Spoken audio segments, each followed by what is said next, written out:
Hi friends, இன்றைக்கி நம்ம பார்க்க போகிறது கருக்குழா அடைப்பு பற்றி தான்.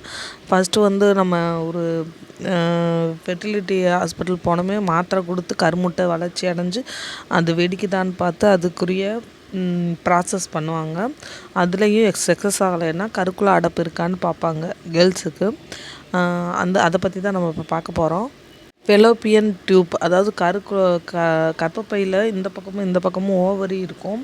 அந்த ஓவரியிலேருந்து நமக்கு கருமுட்டை ரிலீஸ் ஆகி வர்ற டியூப்பை தான் ஃபெலோப்பியன் டியூப்னு சொல்கிறாங்க. இந்த டியூப்பில் வந்து அடைப்பு ஏற்படுறதுனால நமக்கு வந்து குழந்தை தங்காமல் போகுது. கருக்குழாவில் அடைப்பு வந்துச்சுன்னா ஒவ்வொருத்தவங்களுக்கும் ஒவ்வொரு மாதிரி சிம்டம் காட்டும். இன்னும் ஒரு சிலருக்கு வந்து அதிகமான வலி மிகுந்த மாதவிடாய் இருக்கும்.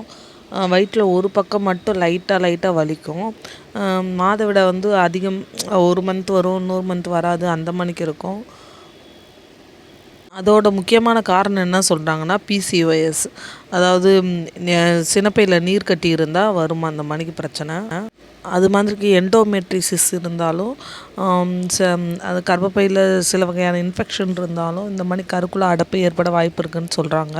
இதோட ட்ரீட்மெண்ட் வந்து ஒவ்வொருத்தவங்களுக்கும் ஒவ்வொரு மாதிரி இருக்கும், தீவிரத்தை பொறுத்து தான் இருக்குது.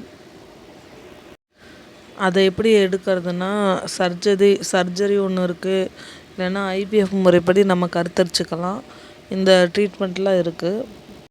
எனக்கு எடுத்த ரிப்போர்ட்டை வந்து நான் பின்னாடி அட்டாச் பண்ணியிருக்கேன், அதையும் உங்களுக்கு டீட்டெயிலாக சொல்கிறேன். எனக்கு வந்து கருக்குழா அடைப்பு இல்லைன்னு தான் சொன்னாங்க. இது பேசிக்காகவே அடிவலியாக தான் ஸ்கேன் எடுக்க முடியும். ஒரு கருவி மணிக்கு விட்டாங்க, இரும்பு ராடு மணிக்கு தான் அது இருக்கும். அதனால் பயப்படாதீங்க, உள்ளே விடும்போது வலிக்காது. நல்ல ஒரு தண்ணி மணிக்கு இருக்கும். இன்ஜெக்ஷன் மணிக்கு போடும்போது அந்த தண்ணி வந்து அந்த டியூப், நான் 2 டியூப் காமிச்சிருக்கேன் பாருங்கள், அந்த இதில் அடைப்பு இல்லாமல் அழகாக உள்ளே போய் அந்த தண்ணி வந்து வெளியே வந்துடும். இந்த மணிக்கு வந்துருச்சுனாவே அதுகிட்ட டியூப் அடைப்பு இல்லைன்னு தான் அர்த்தம். ஃபஸ்ட்டு இது பண்ணுறதுக்கு நானும் பயந்துட்டு தான் இருந்தேன். இந்த பிலிட்ரியல் பிளானட் டியூப்ஸ் வந்து போத் சோடு ஃப்ரீ என்ட்ரின்னு வந்துருந்துச்சுனாவே இது ஓப்பனில் தான் இருக்குது. அதனால் கருக்குழா அடைப்பு இல்லை. இது பண்ணி முடித்த பின்னாடி ஒரு 2 நாளைக்கு ப்ளீடிங் இருக்கும். அது தன்னாப்லேயே ஸ்டாப் ஆயிரும். அவங்க ஒரு மாத்திரை மணி கொடுப்பாங்க, அதையும் சாப்பிட்டோம்னா கரெக்டாக இருக்கும்.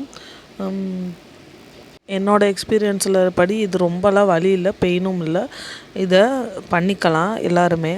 அது மாதிரி கருக்குழா அடைப்பு இருந்தால் அதுக்குரிய வீட்டு வைத்தியம் வந்து நான் அடுத்த வீடியோவில் சொல்கிறேன்.